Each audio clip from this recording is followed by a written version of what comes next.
because life is neutral to everyone, but we react to different things. Why? Because they teach us to react to different things. Since we depends where our family, our culture, right? And that's why we put it in the book. All these different limiting beliefs that we associate ourselves.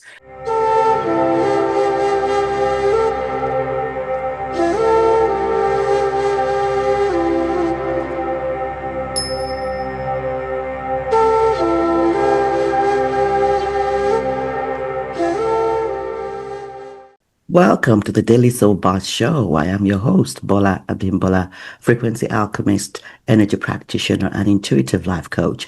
Daily Soul Bytes is where we have guest authors, coaches, and entrepreneurs from the fields of spirituality, psychology, and leadership, sharing their insights for the expansion of collective consciousness.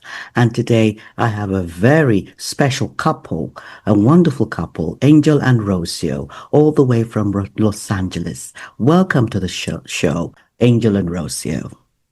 Oh my God, Bola, it's a pleasure to be here with you and with all your audience. Really, I'm so grateful. Thank you. Thank you for the space. We are honored. I'm honored to have you. Thank you for being here. Let me read a bit about your bio before we start. Thank you. Rocío Aquino and Ángel Orengo are the co-authors of the Orchid, the secret code of modern goddesses. Their work really blends storytelling, psychology, and spiritual insight to inspire conscious transformation. Conscious transformation. This is really powerful because sometimes transformation is not conscious. And when it becomes conscious, in a way that we will expand on today, it is something that really expands our journey and expands the opportunities and the experiences that we have. So it's really wonderful to have Angel and Rocío here today. So tell us, how did you get to this place? I have bought your book. You know, I got the audio version, on Audible. So I love the story and how you weave the powerful transformations of number of different women, goddesses in their own right, who really came to own their true power, as you know, through a series of events which became conscious and mindful for them. And I think this is the power of transformation when it becomes conscious. But how did you come to write this book? What was your own journey that led you to embody this power? Because there's a power, there's a drive behind Yes. this book. Yes. So tell us about it. Yes, it's 100%. You know, we today can understand that everything that happens in your life is for a reason. So one point many years ago, I was looking for forgiveness. How do you forgive? And I was asking people, how do you forgive? Please give me the 1, 2, 3. And people normally, they don't know how to do it exactly. So when you ask, the universe responds. So at one point, I begin to understand how you forgive after we did a master in spiritual psychology. And then we begin for a process of reading more than 200 books. And we begin to experience how do you forgive. And in the moment when I was experiencing that, because you don't know what you don't know, right? And that moment is like an angel. We need to share this with the world because it's so necessary, because we've been going around the world living. We were really lucky to live in Mexico, together in Miami, Hong Kong, London, LA, and you begin to see the people at one point, they don't know how super powerful they are. And it's like, we came from the world of entertainment. Why don't we do a TV show? And something that's really interesting, Bola, is that I had the privilege of marrying a woman who is really curious. So as we were traveling through the world, our eyes were opened to how people lived, religions, cultures. And you can't unsee once you see. You start seeing what works and what doesn't work. And what we realize now, because we're able to look backwards, is our lives are like a puzzle. Call it a 10,000 piece puzzle, but a puzzle nevertheless, where you start taking from every little experience that you've had, what we can call good and bad, high and low, and all of a sudden you put it in place, and a little bit of me starts appearing. And all of a sudden, one day, there's enough pieces in place for you to go, whoa, I see it. So as Rocío was experiencing that, I was also experiencing it on my own. I've had also the privilege of having perhaps a little bit more groundedness and wisdom throughout my life. So we talk about it often that I used to live my life as a glass half full, while Rocío was a glass half empty. But in looking at each other, we taught each other a lot. So when she would get out of these, sessions that we were in, these classes, and we would look at each other, we would ask ourselves, are you feeling like I'm feeling? Because I am flying high.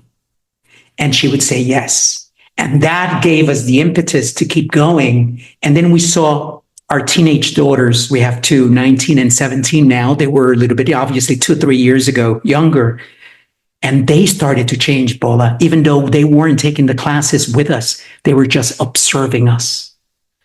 And that is how this got started. She says, let's do a television show. And knowing an industry and knowing how it operates, my insight was, let's do a book first, because we need to write the story how we want to write it, from our voice, from our experience. For the frequency of love. In the frequency of love. Oh, I love that. I love that. How did you two meet? I would love to know. How did the universe puts you in different paths. So he begins on a path of entertainment and I begin a path of entertainment. And when he went to Mexico to open an office for the company he used to work, I was in another company and he did the interview. I interviewed her so she can come and work for us. And 25 years ago. But, there was immediate connection professionally. Immediate. And honesty. And respect, as if we had worked together for decades. It was a knowing that we belonged together.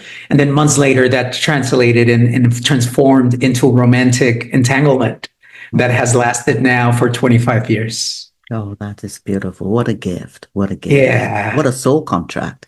What a Yes. contract.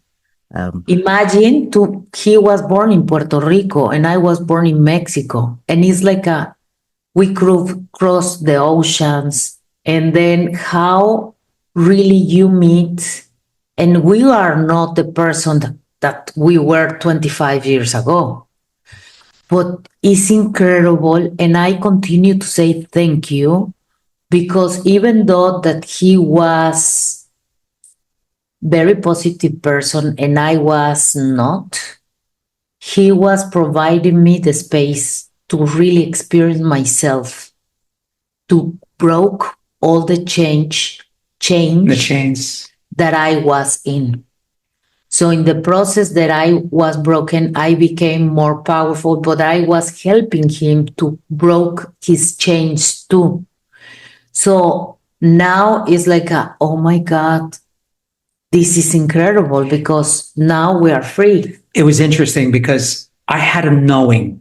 I've lived by sayings and wisdom, right? So you would find me repeating all the time to my daughters, to people at work, life is 10% what happens and 90% how you react. And I somehow knew what that meant, but I didn't. Or God grant me the serenity to accept the things that I cannot change, wisdom to know the difference, right? And courage to change the things that I can.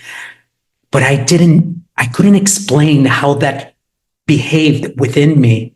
And then I started observing her, and it was through her understanding of that wisdom as she was experiencing it, but in the 1, 2, 3s and ABCs. She's like, I want to know how this operates. I want to know, and this is how it got started. I want to know how you forgive. And I would answer, it's easy, let it go. Because I had that understanding in me, even though I couldn't explain how or why. She goes, that's not good enough. I need to understand the steps. And that's what led us into me experiencing her and her growth. And the moment it was kind of like, I got it, because I was seeing it through her eyes. It's beautiful. That's so wonderful. I love the activation that happened, that vulnerability. You were both vulnerable you were both open to your vulnerabilities, and Yes. that honesty about, because it's not every person you meet for the first time that you say, I want to know this, teach me this. So there was an instant remembrance there. So I love that. Yeah. And so thank you for sharing. Thank you for sharing that. Thank you for asking. So if you could tell us, this really wonderful book, The Orchid, how did it come about? What is the power of the orchid in the process of transformation? The orchid, when we first started to write about it, it was about capturing the essence of what we were experiencing. And perhaps because of our religious past, I grew up Catholic, I grew up a number of other religions. Almost always, when you think of that perfect place, at least in my mind, you go to the Garden of Eden. That's what we, have learned throughout history if you are of a particular religion. And so initially it was to be returning to that place. How do you return to that place, which in essence was emblematic of how we were feeling inside of us? So really the orchid, although in the book, it's a place, it's a spa, it's a retreat center in Northern California, what we really wanted to convey is that the orchid is a place inside of you.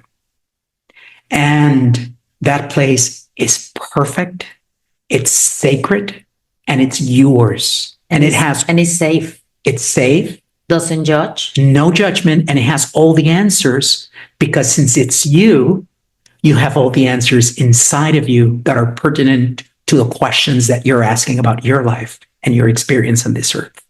So that's how it started. Now, mind you, Bola, we have a year and a half of being able to talk about this. And so now we have it very, very clear. When we started, it was a lot of intuition, a lot of just like, what are we doing? Why are we writing this? But really, we were inspired and guided by something much greater than us.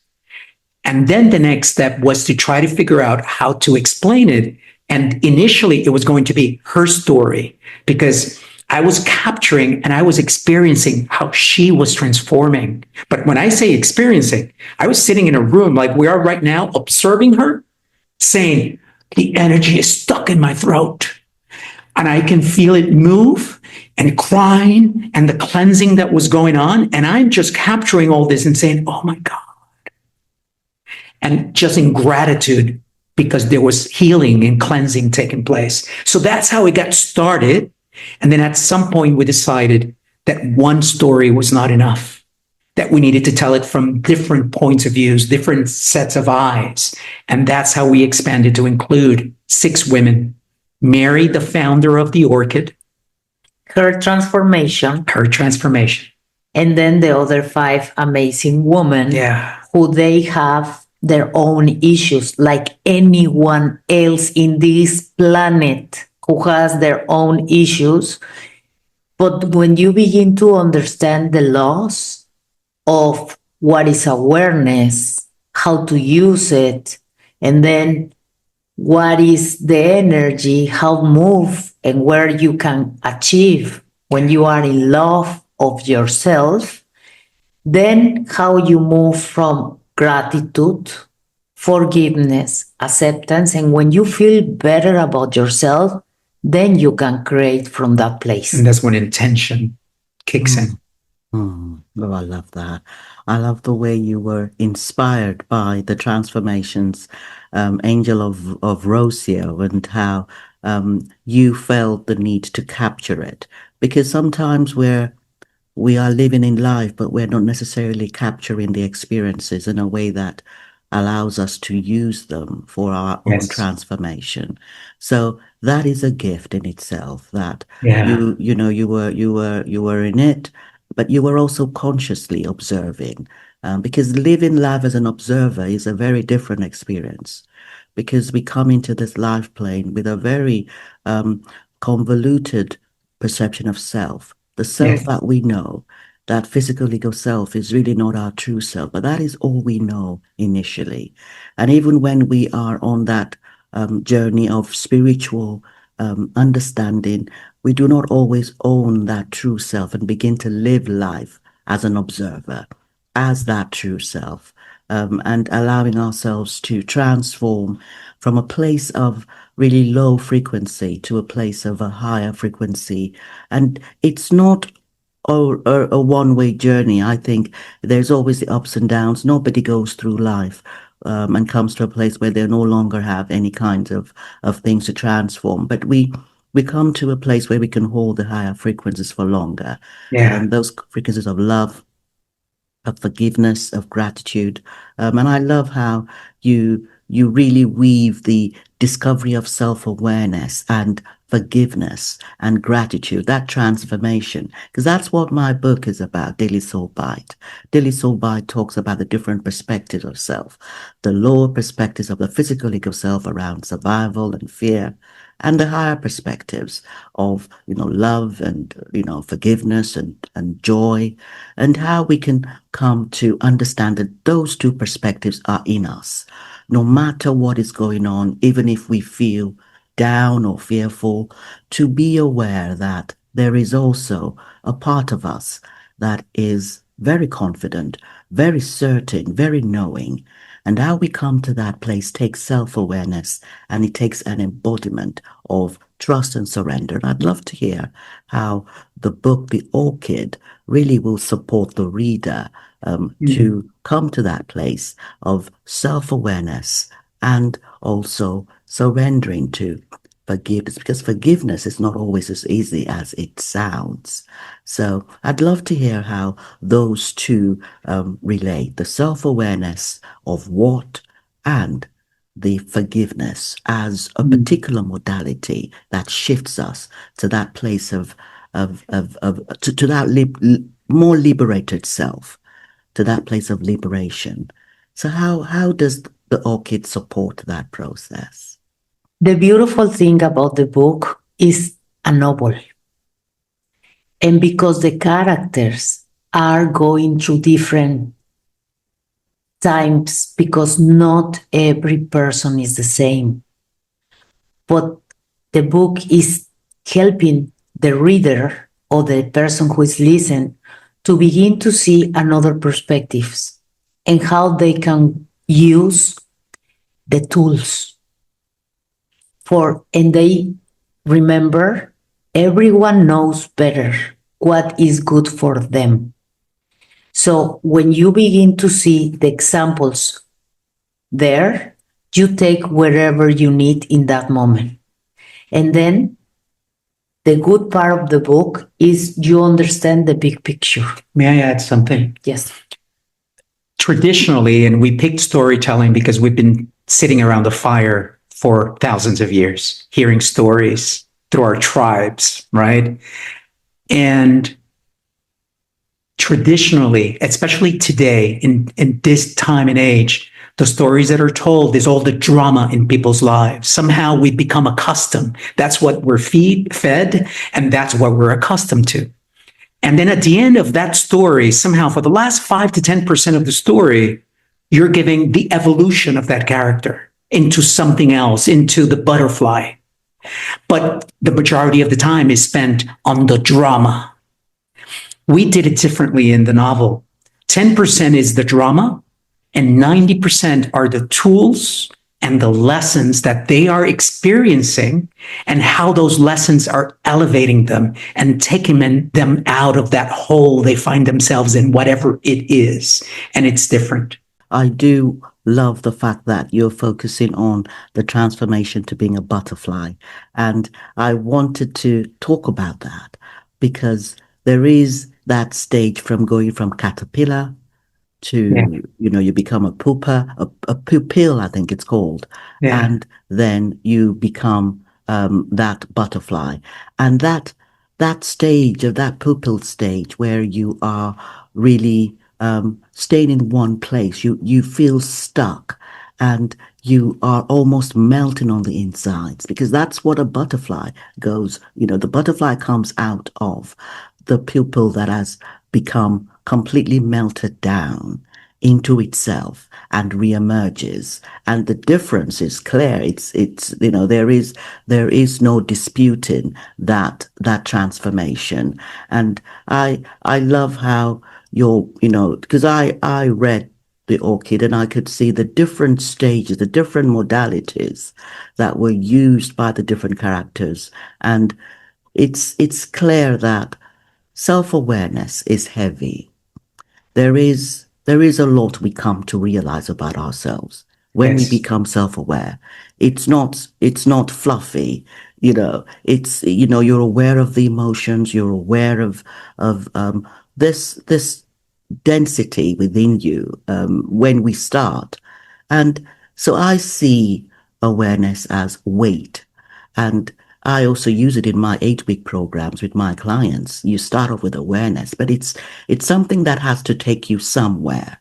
You have to become intentional about that particular the particular information and data you gather about yourself. That intention is key, using different modalities.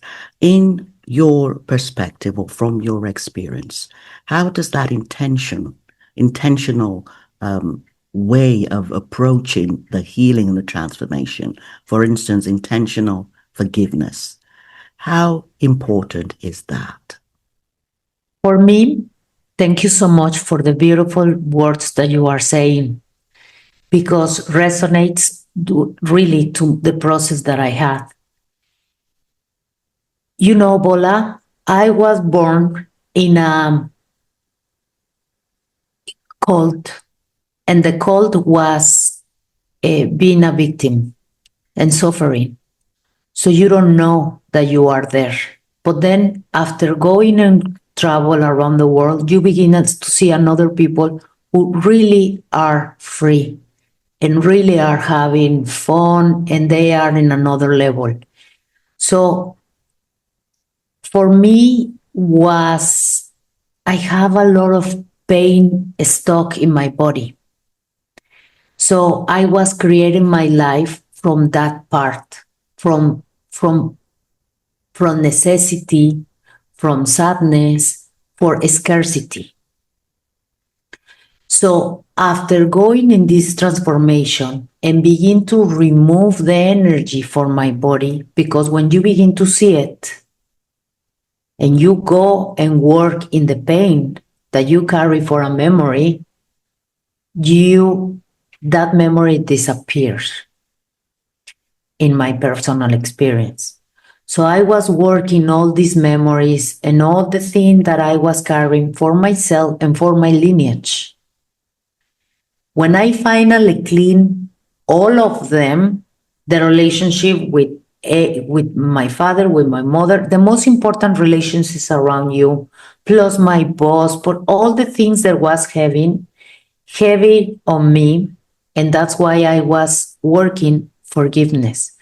Because when you begin to apply forgiveness to yourself for carrying those feelings for so long, or I was spoken to me the way that no one spoke to me. I was my worst enemy. But then, because they teach me to be like that.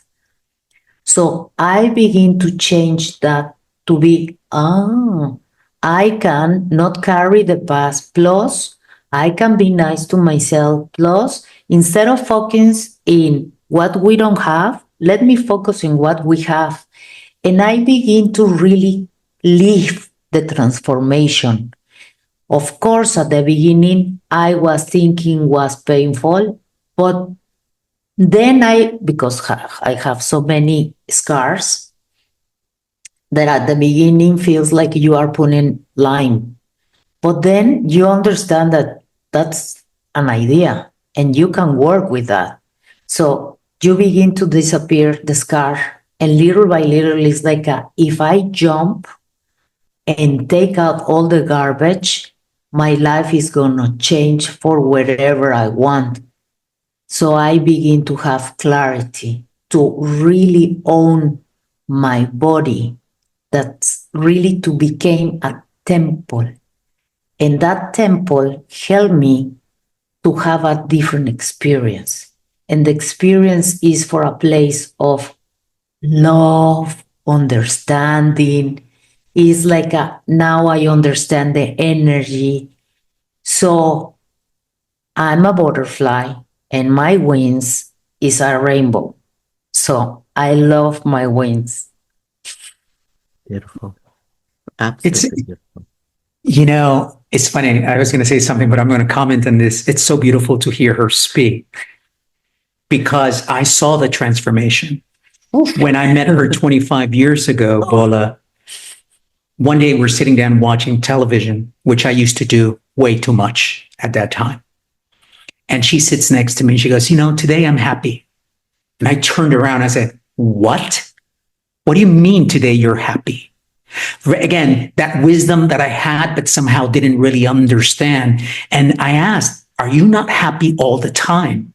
She goes, no, I have moments of happiness. And I couldn't understand that because I was happy all the time and I had moments of sadness. When you see her now, and she came one day and she goes, I understand what you say now. I understand how you feel. Because when you enter in that state, you feel different.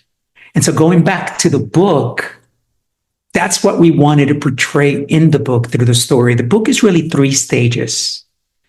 And you spoke about one already, which is the awareness, right? That's number 1. And frankly, if you did nothing else in your life but become aware, you've already done a lot. Because when you become aware, you can't unsee what you see. The issue is that we often are more focused on someone else, on something else, on everything that's external and not what's happening to us.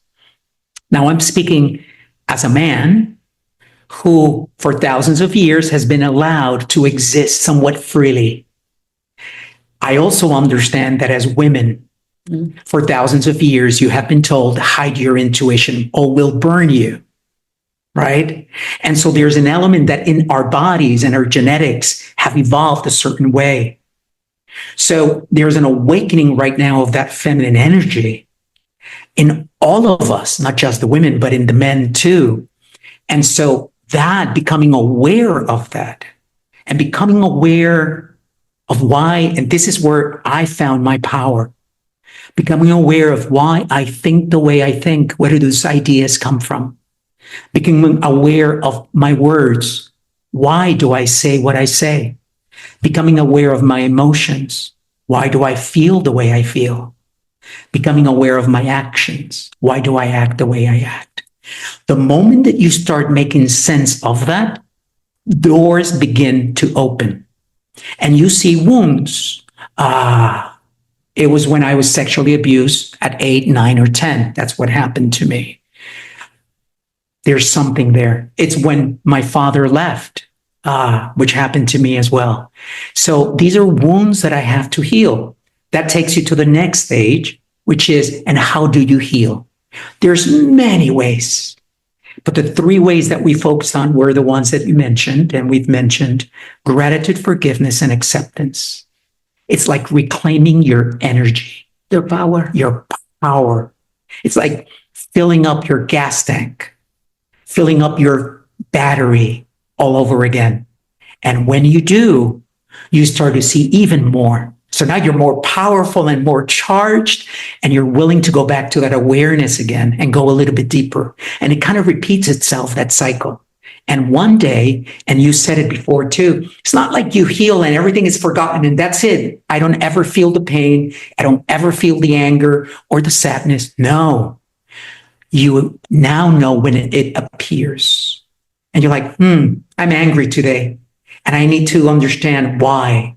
Allow it experience it because it's a normal emotion, but I want to know why. Don't judge it. Yes, and the no judging. So that's how it progresses. And that's how we treat awareness, forgiveness. Forgiveness, my gosh, I don't do forgiveness for anybody else, but for myself. When I forgive, I reclaim back that energy that I've been giving other people, that I've been throwing away, wasting on something that happened 5 minutes ago or 25 years ago or 40 years ago. Reclaiming that energy allows me to have more energy for the things that I want to be intentional about. Mhm. Thank you. That's so powerful. I always say that love could not be a dirty word. The need for us to embody more love for our own self, because that is what gives us the audacity to really embrace the work that needs to be done. It is not an easy path. There are some of us who come into this earth plane with no intention to transform because we know how challenging it is. And this is, or a part of us knows how challenging it's going to be. And sometimes we want to live life mindlessly. This is why books like yours, which talks about the journeys, the real life journeys of, these are average women who, and they could be average men, because this transformation is not about a gender thing. Whether you're a male or a female, there is the masculine and the feminine essence within us.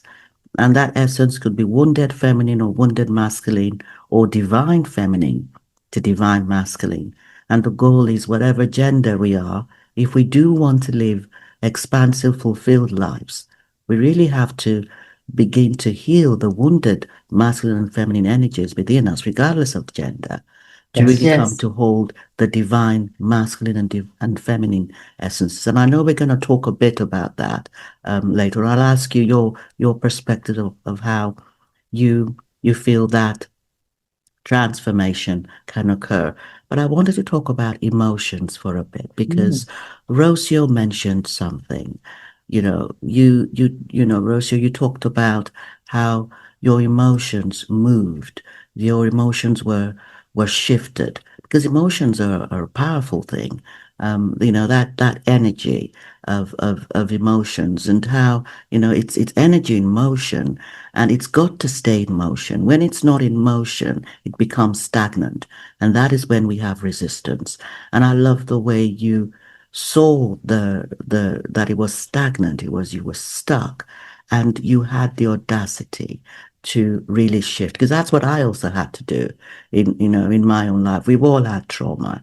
We all come with different degrees of themes to explore, and knowing that we are feeling in a way that doesn't allow us to flow is one thing.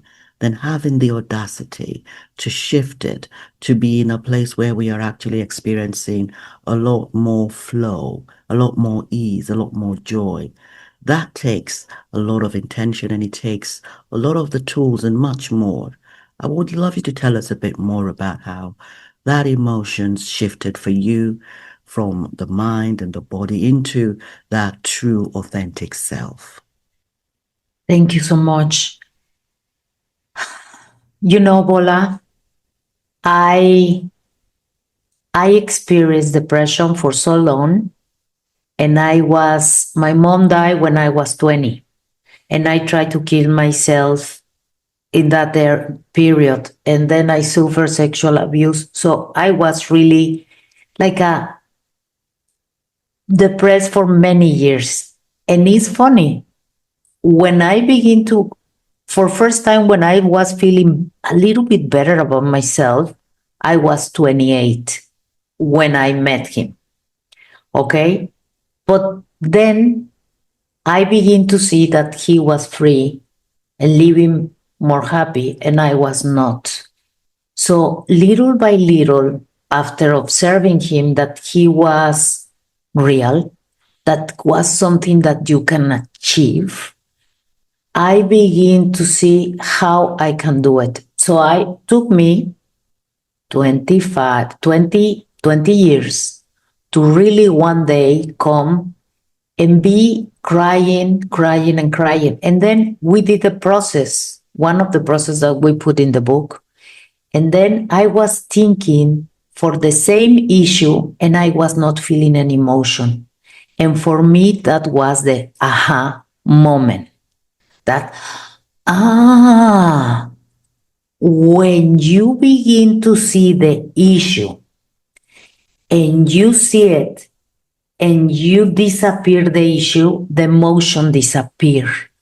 So I did the connection, and it's like, okay, bring it on. And I was okay, and I was safe. I was not in that place 30 years ago. I was safe. So I did the connection, and was so interesting because now every time that I have a trigger, in that moment it's like I understand the universe was putting me all my curriculum. It's like you want to heal? So I'm going to show you all the things that you need to work on. So when someone was saying something and I have a reaction in my body, because right away you can feel it and you begin to have a, what? Because life is neutral to everyone, but we react to different things. Why? Because they teach us to react to different things.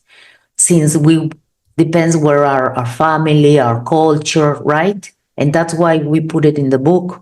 All these different limiting beliefs that we associate ourselves, but because what triggers me doesn't trigger you probably or somebody else. That's why it's personal. So the universe begin to, or God, or whatever you want to call, it's like, you want to heal? Let me show you all the things you need to work. Oh my God. So one after another one, I was like, oh my God, somebody told me stupid. Okay. I'm stupid. Why I feel stupid. So I begin to work myself, writing a lot, burning a lot. And then I was, I'm enough. And then, okay, one enough is okay, because the enough is very complicated, right?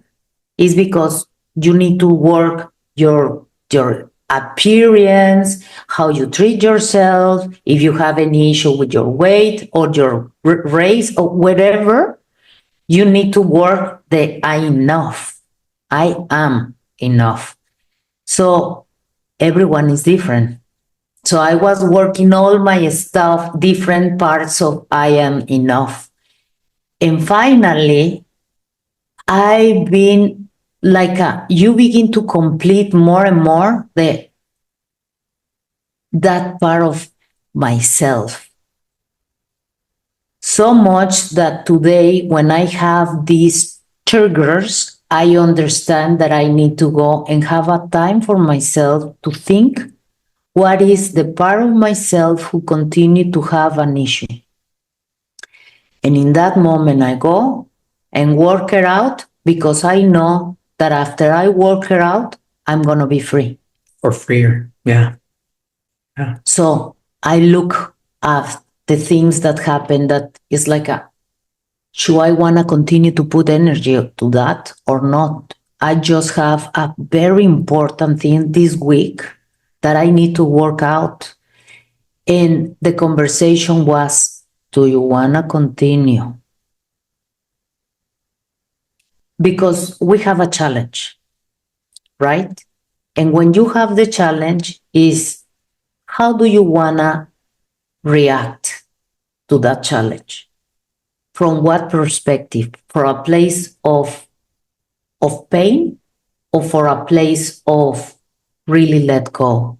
So I was in that place that I was not totally free.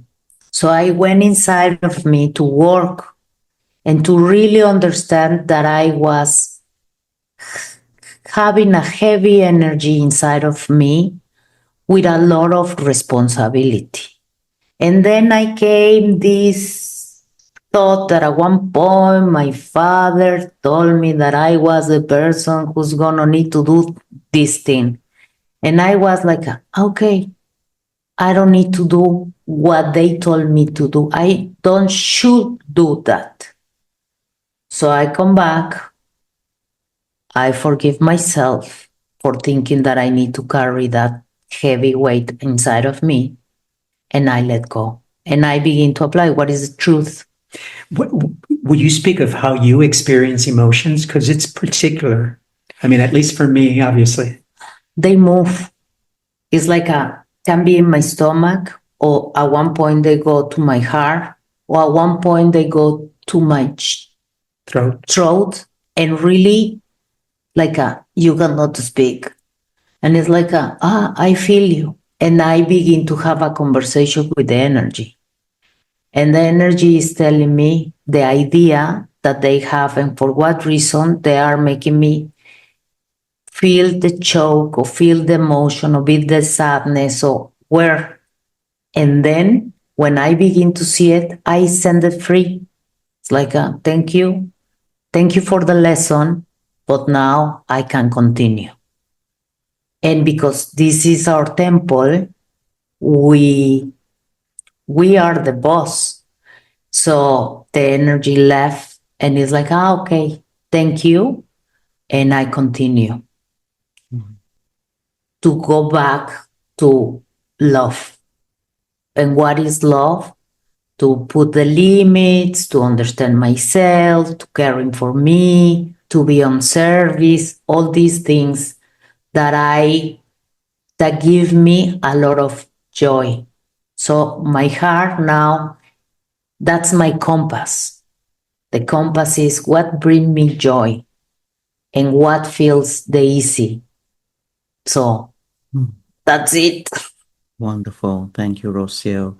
So beautiful. And I love the way you talk about the emotions and how they move. And I really believe there are different versions of us in any moment. You know, Yes. there are different versions of us. So we free one version and then we come to another timeline and we're free in another version. And so I think freedom, because a lot of my work is around liberation, around freedom, around how we can come to become more aware of those limitations based on trauma. We've all had trauma. I've Yeah. also had childhood sexual abuse. And that is a trauma that leaves you with absolutely no self-worth, absolutely no understanding of what true love is. So you're really coming to that place where the physical ego self is seeking such validation from the outside. That physical ego self is always seeking validation, but it's from what? Validation from outside or validation from within, from that life force. Because energy healing for me is about reconnection to life force, reconnection to the energy meridians within us, and how we can come to release the tensions and the blocks and rewire those parts of us, those versions of us that have been stuck in a particular experience. And I love the way you share. Thank you so much. You are a very articulate storyteller, and that makes a lot of difference when we listen to you.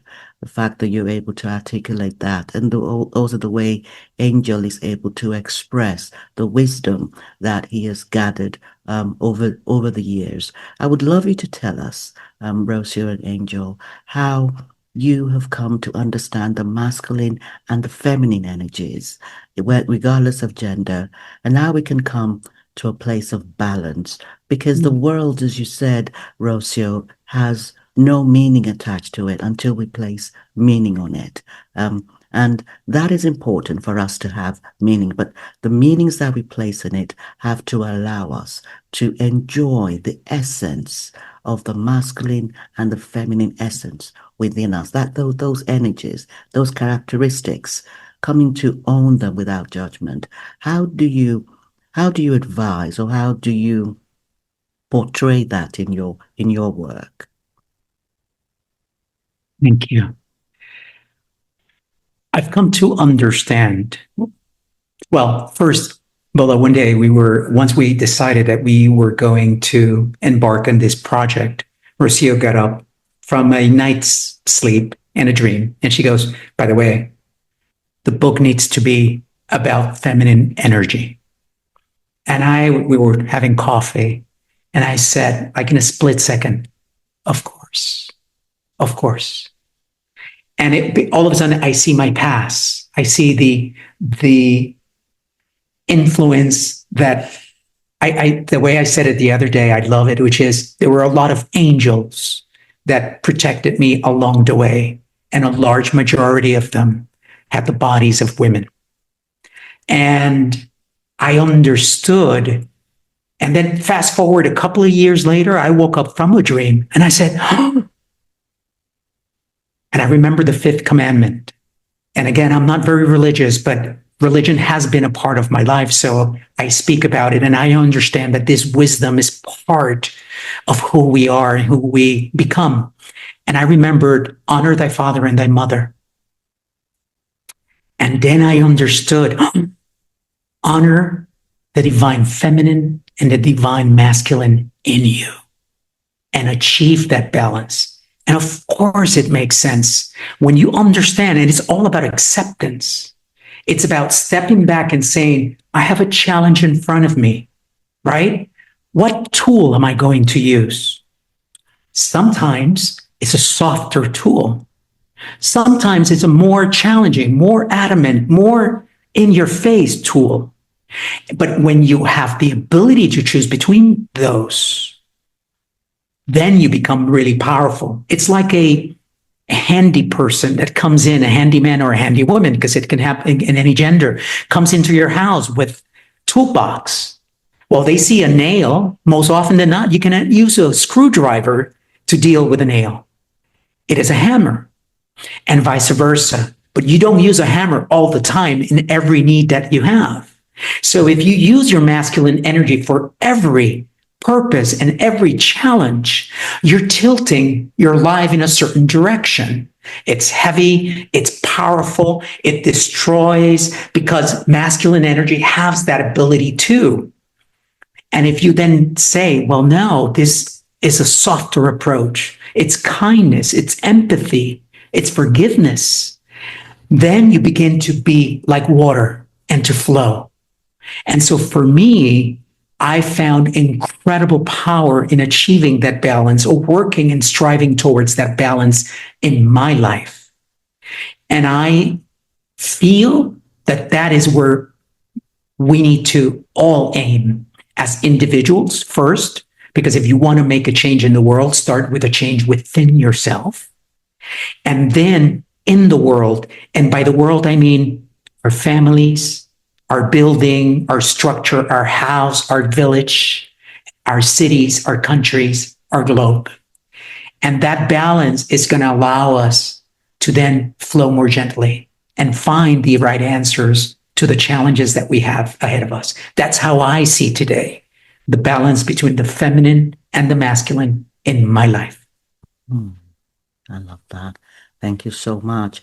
And I love that you acknowledged the words of Rocío when she said, this book is going to be about the feminine, because you could have said, no, let's mix it up, because I think the masculine energies, the masculine essence sometimes get a very bad rap. Yes, we have been conditioned to, in this earth plane, we have been conditioned to really embrace more of it. But, I think that's the more of the wounded masculine, the divine masculine, as you said, Angel, is really about, taking action, setting boundaries. We do need to set boundaries. We do need to be able to set it and maintain it, with audacity, without any kind of hesitation when we need to do that, because nobody generally speaking, encourages us to set boundaries and to maintain them. So we that audacity to actually, step up when we need to, that masculine essence needs to be there. There's some of us who that is all we have. We have come to fight. We have come to advocate, and it's even a living. We make a living out of the masculine essence that we have. But it can lead to alienation. It can lead to isolation. It can lead to us not being able to connect and relate to one another. So the feminine essence, the divine feminine essence, is so key. In my work, I support my clients to really come to understand when they begin to feel tingles in their body, when they begin to feel a sense of discontent as to the exertion of that masculine essence, and they're wanting to actually embody a deeper sense of love, of intuition, of wisdom, of receiving, of nurturing.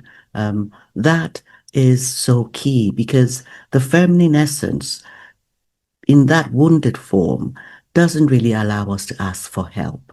We are powerful as women, or as not even as women, as strong feminine bodies or temples. We are more likely to not rest. We're more likely to care for the community, and we're all about nurturing others again and again, and we're not nurturing our own self. So that divine feminine, is something that allows us to, when we begin to allow more of it, and it's through love, through transformation, conscious transformation, through healing, we're allowing ourselves to remember who we truly are, remember to take on some of that masculine essence, to have the audacity to say, I am going to rest today. I'm not going to do this, to say no. The capability to say no, that is sometimes something that is not easy for us to do. So coming to a place where we are understanding what degree of wounded masculine we have, what degree of wounded feminine we have, and then embodying a deeper sense of the divinity, that life force. And it becomes effortless as we do the practice, the daily practice. Because I want to talk about conscious leadership next, because this is something that as leaders, we sometimes find ourselves really pushed to only embody that masculine essence. And it's only when we come to that place of balance that we really come to enjoy not only the goals and the ambition that we have, but the relationships that we have, the way that people do more for us. We are achieving much more with much less time. And this is where leadership, you can, as a leader, achieve much, much more in much less time. I would love to hear your understanding, your perspective on conscious leadership, and how you really, you portray a lot of this in your book, because a lot of the, a number of the goddesses in the Orchid become leaders through their transformation, doing different things, powerful things. How do you talk about conscious leadership in your work, in your service? Beautiful. To speak about conscious leadership, you have to go back to the self, to the individual. At the end, organizations, groups, companies, corporations, they're all individuals. And these individuals, as you were mentioning, for the most part, have been sort of surfing a wave of masculine energy at an extreme level. First, I would say the balance in the way in which we've been speaking about. We've been adapting our novel, in fact, to now entrepreneurs. And even though the words feel more personal when you say awareness, gratitude, forgiveness, acceptance, and intention, let's take the word gratitude. Imagine a leader steps into a circle, whatever that circle is, of employees, of colleagues, agencies, whatever. And that person intentionally begins with, I want to thank all of you today for being here. I want to thank all of you. We know that it's difficult sometimes. We know every one of you has issues at home, children, significant others, health issues, and so on. But I'm really grateful for you to be here. So just that is the acknowledgement that we're so much more than what we are experiencing at work, in these projects, and so on. That is just an example of how you can integrate gratitude into your leadership style and transform. Because I can assure you that if you acknowledge a husband or a wife, a father or a mother, it doesn't matter, and you say, how's your family? And they're able to say, thank you for asking. My child is a little bit ill today, but I think she'll be okay. You've changed the energy of that conversation, the energy of that room. Now, that's gratitude, but we can do it through forgiveness. I had once a situation in which, and this was in my early stages of being a leader at a company, and this person comes to me with his backpack, right? With his bag packed already, with all his belongings in the middle of the day. And I'm like, where are you going? He goes, I screwed up big. We lost like $50,000 today because of me, something I didn't do.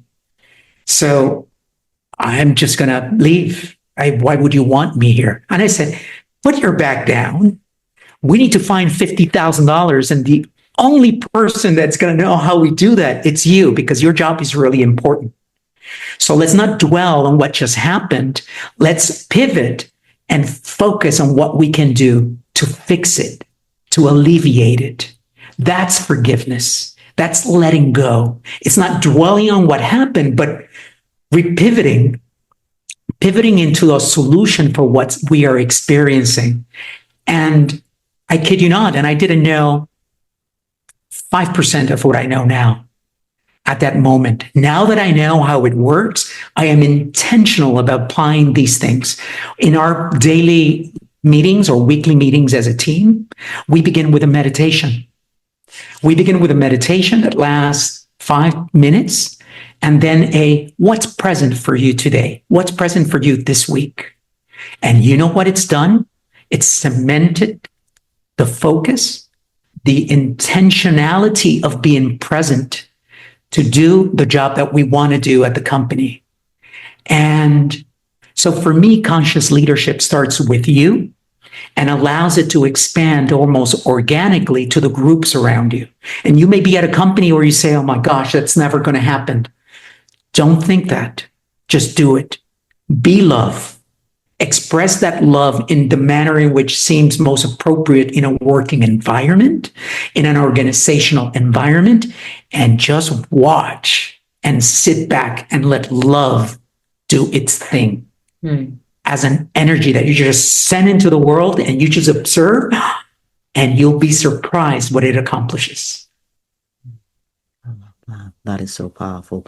And I agree entirely. This is emotional intelligence, really allowing ourselves to understand self first, understand how we manage our own selves, understand the behaviors and the emotions and the motivations of others, and then beginning to relate to them in a different way. And sometimes we need to say something that is painful, but when we approach it from that loving energy, it really becomes something that is received in a different way. The same words will be received in a different way, will be given a different, more elevated meaning. And this is really powerful. Thank you so much, Rocío and Angel. Do you have any final words for us today before we go? Yes, the dedication. We often end when someone asks us with the dedication that it's printed in the book, and it's quite short, but we love to read it. May I?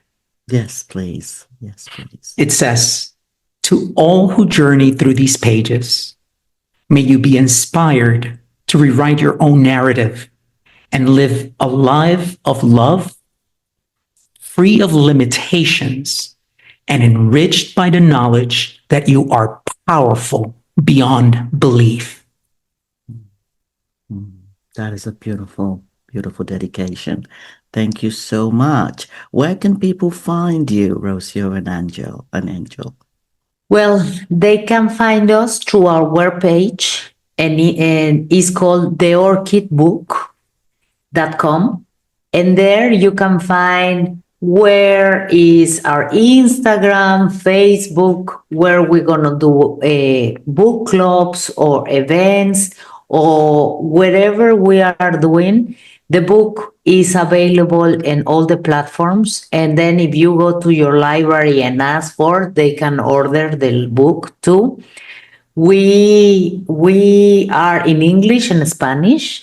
So if you want to practice Spanish or anything, you can use it. And that's it. Yeah, theorchidbook.com. Beautiful. Thank you so much for joining us today, Angel and Rocío. Thank you so much for having us. Thank you for the space. Thank you for the lovely energy that emanates from you. Thank you. It is a mirror. It's like a reflection. I love the resonance that we shared today. Thank you again. And I do want to thank our audience for joining us today. This has been a very wonderful experience, really talking about the Orchid book. And I really invite you to grab your copy. It will inspire you. It will allow you to understand yourself a little bit more, a little bit, and a little bit deeper, a little bit differently. And it will allow you to become even more motivated to experience a different level of love, a different level of joy. So I encourage you to connect with it and to connect with me if you do want to really expand that consciousness within you. We're constantly expanding. So the next levels of expansion and our energy healing and intuitive life wisdom can really support you in your path. So I look forward to connecting with you again. Subscribe if you haven't subscribed, and we'll see you next week on the Daily Soul Bytes Show. Bye-bye.